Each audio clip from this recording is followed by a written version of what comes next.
This is Desdemona News for Friday, March 12, 2010. Melting Arctic ice could cost global agriculture, real estate, and insurance anywhere from $2.4 trillion to $24 trillion by 2050, in damage from rising sea levels, floods, and heat waves, according to a report released last Friday. Severe forest fires in Vietnam's northern mountainous region have broken out over the last few days, with many blazes yet to be brought under control. The Red River is at its lowest ever level, as the northern region suffers a serious drought. A chemical that causes chemical castration and sex changes in frogs has been found in samples taken from the Noosa River system in Australia. Atrazine was one of a growing list of chemicals found from testing in the river and around the hatchery. A huge volume of water that has caused widespread flooding in southwestern Queensland is on its way south, and is expected to cause extensive flooding in New South Wales over the next 2 months. The Insurance Council of Australia has declared the event a catastrophe, and the damage bill is expected to exceed $200 million. Emergency services received more than 5,500 calls for assistance in Melbourne alone.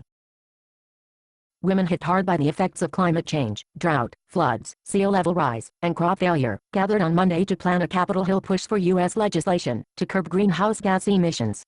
Climate witnesses from the United States, Peru, Senegal, Uganda, and other countries told their stories to members of Congress on Tuesday in a lobbying effort timed to follow Monday's International Women's Day.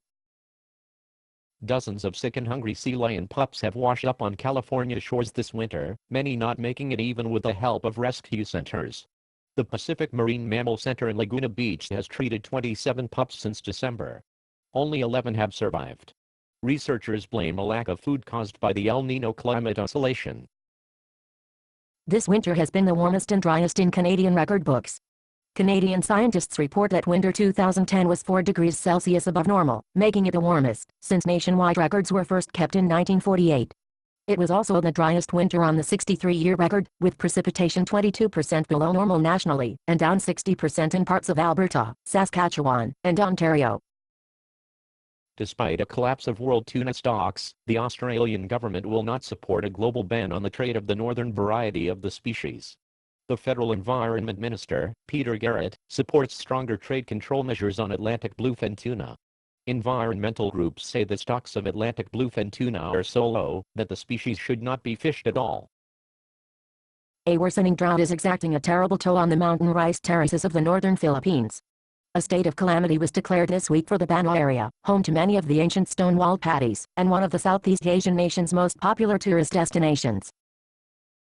A doomsday facility that stores crop seeds in an Arctic deep freeze has surpassed 500,000 samples to become the most diverse collection of food seeds in history.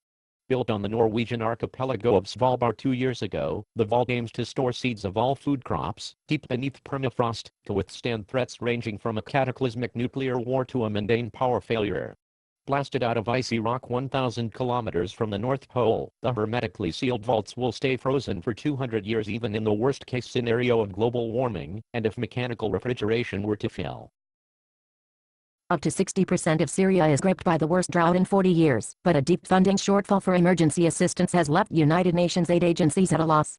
The ongoing drought in northeastern Syria has destroyed the agricultural livelihoods of more than 1 million people, driving hundreds of thousands to urban areas, where they face difficult living conditions. Thank you for watching Desdemona News for Friday, March 12, 2010. We'll be back next week, and in the meantime, keep visiting DesdemonaDespair.net.